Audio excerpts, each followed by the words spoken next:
The Sicha for Parshas Nasso is in Chelik Beis, Volume 2 of Likutei Sichos, and the Rebbe begins with a quote from the Maimer Bossi Lagani, the last Maimer that the previous Rebbe wrote, in which the Rebbe refers to the word shittim and explains that it comes from the word shtus, which means folly, or a form of insanity, and says that there are two kinds.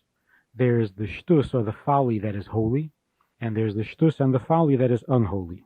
When a person goes beyond the rational, goes beyond the call of duty, that's the shtus of kedusha, and the shtus of the unholy is any time a person sins or digresses from the path of holiness.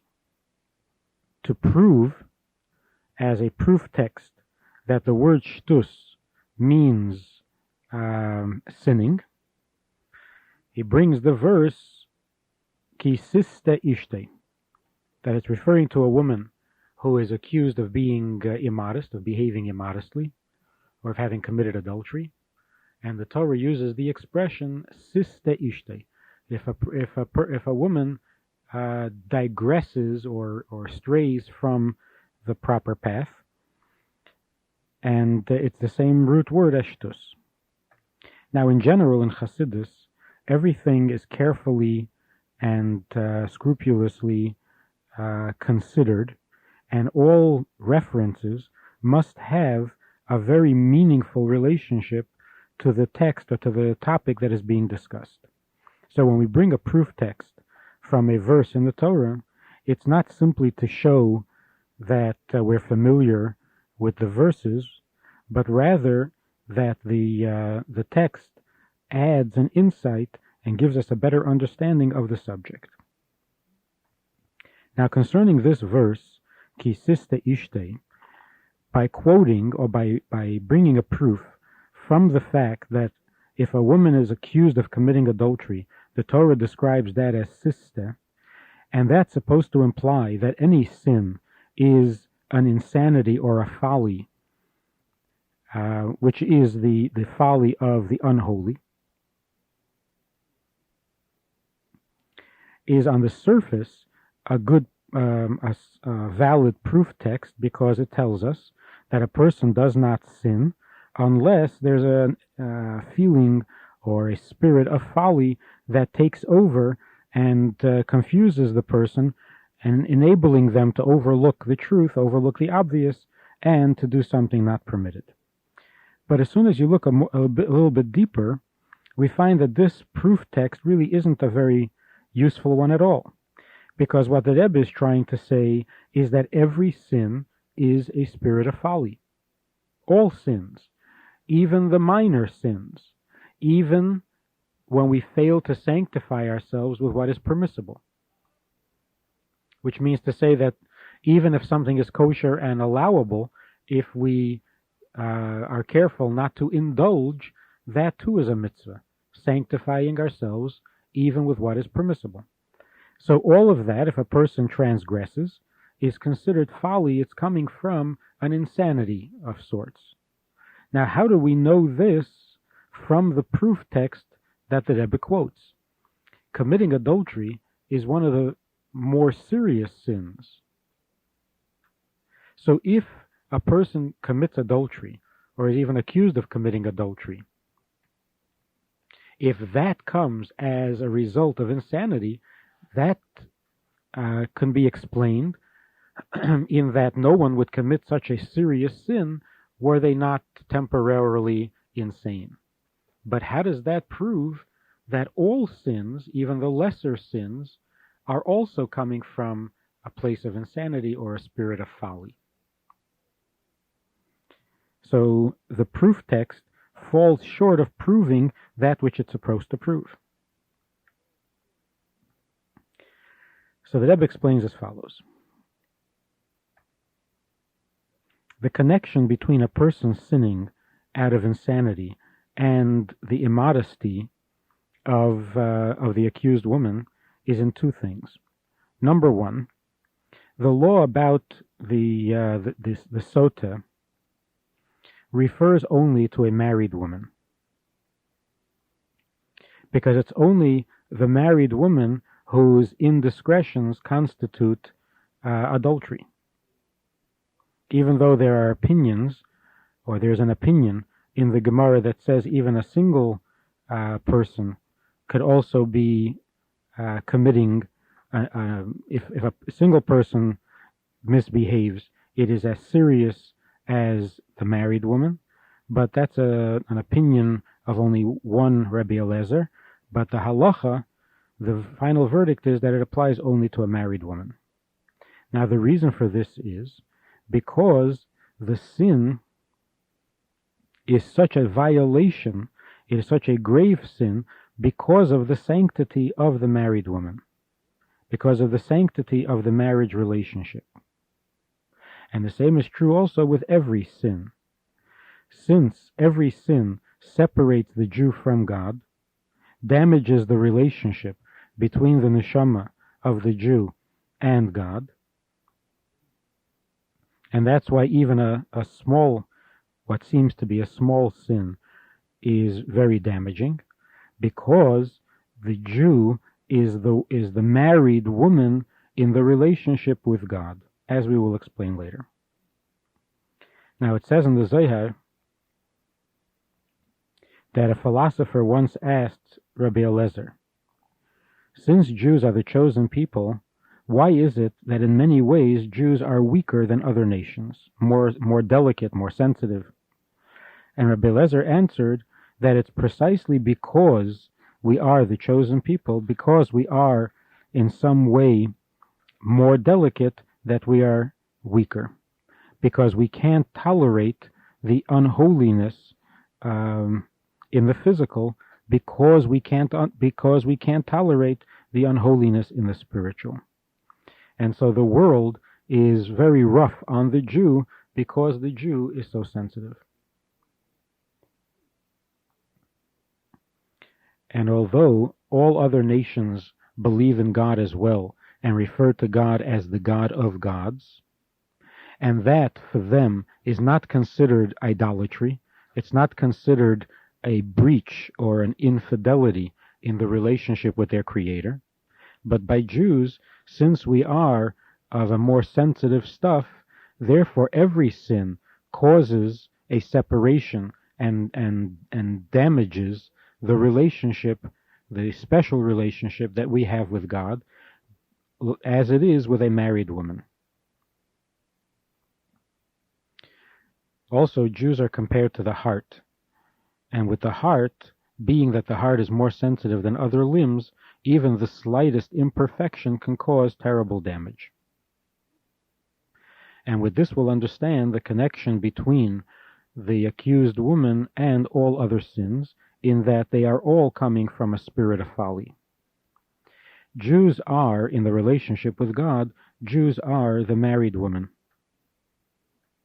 God is the husband and we are the wife. And this is true in all times, including the times of Golus. The difference is only that now, in the time of Golus, we refer to God as the Baal, the husband. And in the future, in the time after Mashiach, God will be referred to as Ish. And as he says in the Navi, in response to the complaint of the Jews, when the Jews complained that God abandoned us in the time of Golus, and that we are somehow no longer married, God's response is, Eze Sefer Christus imachem. Where is your document of divorcement, which I've sent you? There is none, because I cannot exchange you for anyone else. And therefore, being the wife at all times, being the married woman, the virtue of a married woman is that she is in touch with the desires and with the needs of her husband. And so any time a Jew loses touch with what it is God wants, even if the sin that he's committing seems to be a minor sin, it affects the quality of the relationship. And therefore, when we want to explain how with every sin we become completely severed from God, not totally severed, but truly severed. And even when we indulge in what is permissible, that also damages our relationship. We bring proof from the case of a married woman who has damaged her relationship with her husband. And it's not a proof text alone, but rather it is an insight and an explanation. Why is it that every sin damages the relationship? Because our relationship is one of marriage. It's an intimate relationship and is easily damaged by the slightest indiscretion. That's number one. Number two, the notion kisista ishte applies to a woman who has not in fact committed any sin. She is merely suspected of having sinned because she behaved in a manner that caused suspicions, raised suspicions. But it is very likely, highly likely, that in fact she is innocent and has not sinned at all. And even that the Torah describes as folly. Even that comes from a place of insanity. And because of that, because the behavior that caused the suspicion is so low on the level of the animal rather than the human, that's why the accused woman brings a sacrifice made out of the food of an animal food. So we need to understand this. Since, in fact, she has not sinned, why don't we assume that we don't accuse every person is innocent until proven otherwise? So if, in fact, we have no proof that she has sinned, why don't we simply assume that she is innocent, as are most people? And why does she have to bring the sacrifice of the animal food? So the reason is that the very fact that a person can bring suspicion to themselves, suspicion of misbehavior, for that alone you have to bring a sacrifice.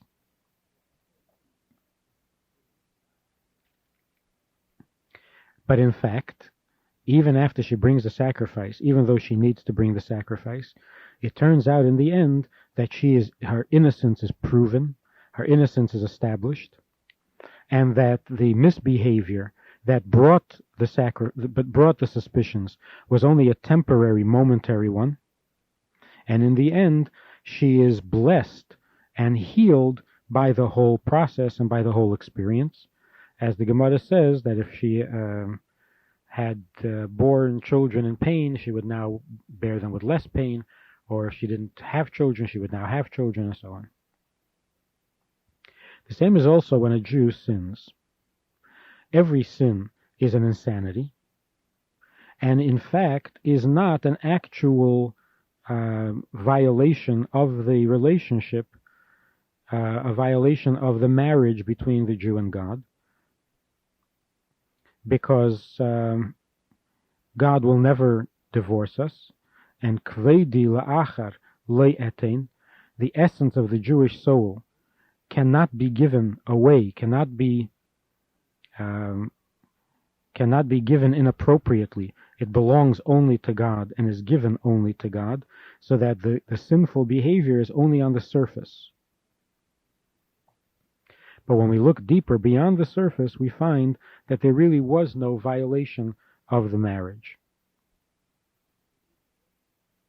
And that's why when speaking about the folly of unholiness, the insanity of unholiness, we bring the proof from kisista ishte, from a case where a woman is accused of misbehavior, but in fact has not misbehaved.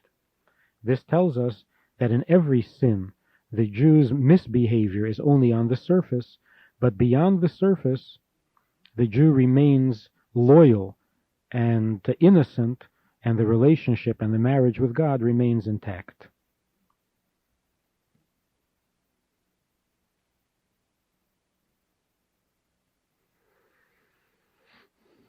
Since a person who gives credence to anything other than God, that attributes reality and substance to anything that is not godly, anything outside of God, that is a denial of God's oneness.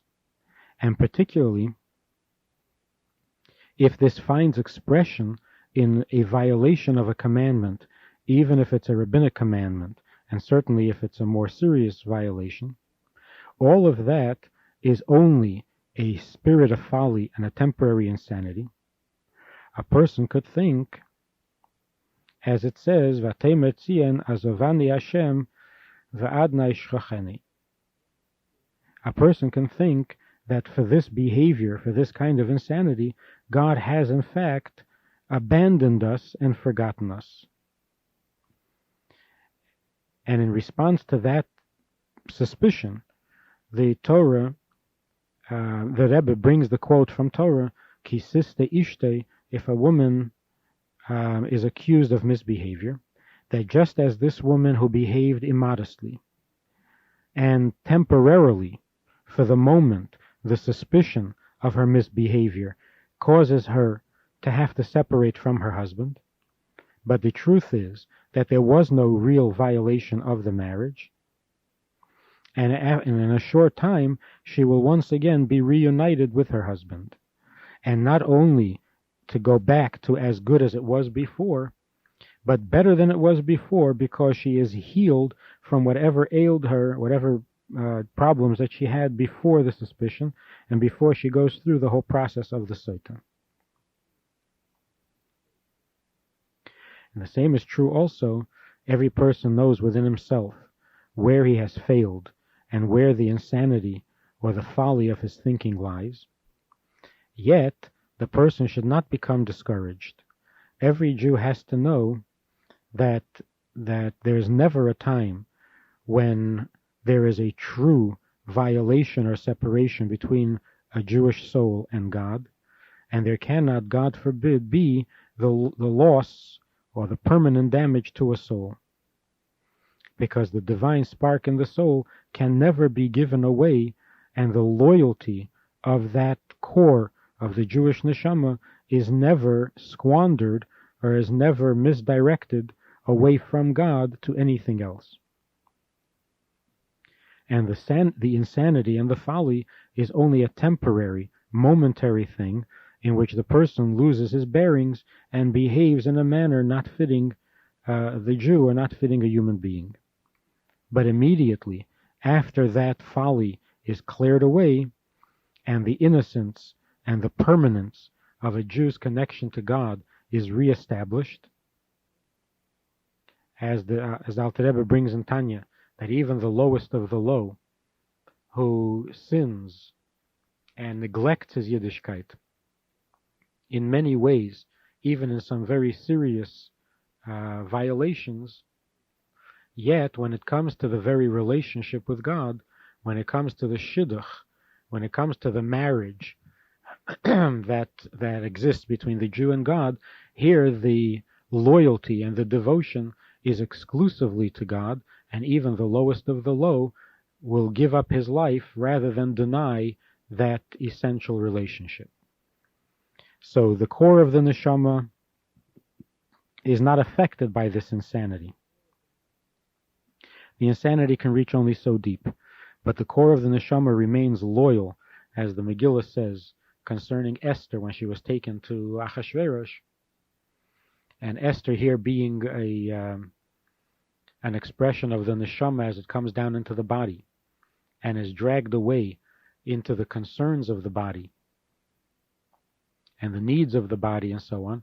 So Esther being the neshama in the body, the Megillah tells us that after Esther was taken to the palace, was taken to Achashverosh, Esther remained loyal to Mordechai.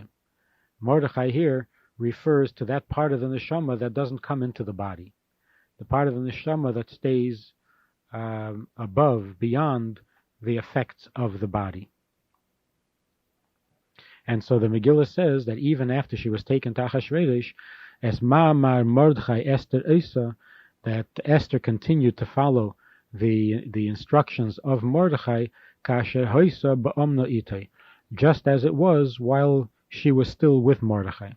So the neshama, even after it comes down into the body and is invariably affected by the body, yet the core of the neshama, the Esther of the neshama, remains loyal to the part of the neshama that is above the body.